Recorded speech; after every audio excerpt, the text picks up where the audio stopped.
For this painting, I had two goals. One was I covered over an old composition that I didn't like with this lovely deep purple. And the second goal was to reuse some pre-mixed paint that had been prepared for a painting class.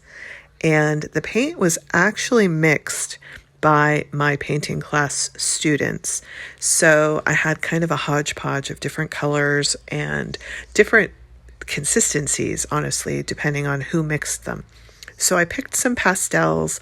I got out my favorite gold, 24 karat gold from Deco Art, and mixed it together and topped it off with some white. I like to add white as a highlight. In fluid art, you want to always have a light for a highlight and a dark for shadows. This will really improve the depth of your painting. I wasn't exactly sure what I was going to do with this painting, but I thought it would be fun to do a swipe.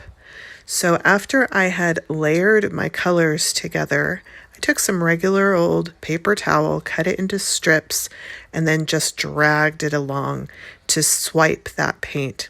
Now, just one ply was not strong enough to pull the paint, so I just doubled it over in half and tried again, and it was the perfect strength to pull the paint without going all the way down to the canvas.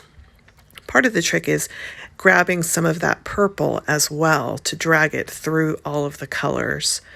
Now, because this paint was mixed by my students, I have an idea of what it has in it because I suggest to them that they use 1 part acrylic tube paint and 3 parts of Floetrol, US Floetrol.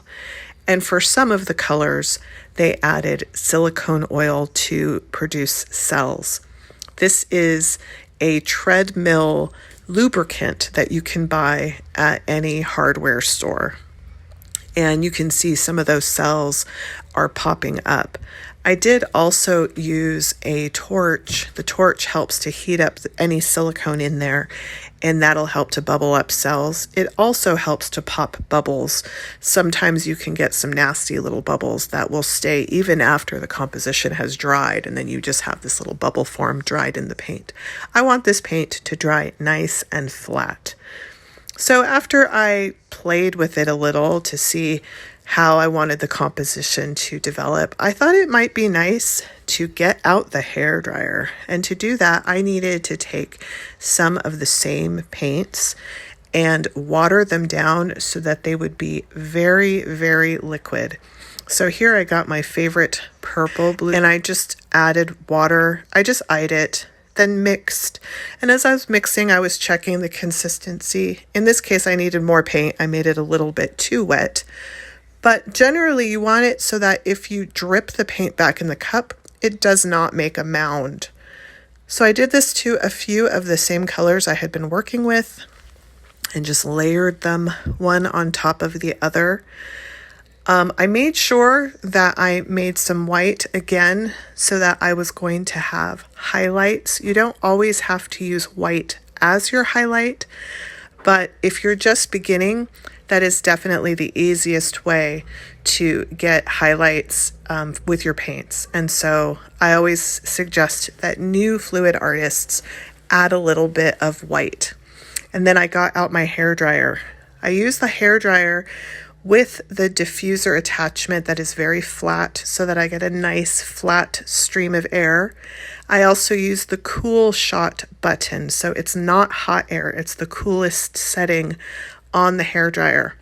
Now, something to be said about using the hairdryer in painting is it's really fun, and I think people get excited to use it and they end up overusing it. So you really want to be very, very conservative with how many times you go in there and mess around with the paint, because eventually it'll just get too muddy. So I suggest move it around a little bit and then step back. If you have something like silicone in your paints, it's going to develop and you're going to see cells and structures appear. And you can always go back in and hit it again if you want to see more. I had a lot of fun with this painting. I think it has a lot of interesting movement and structures. It's a beautiful mess.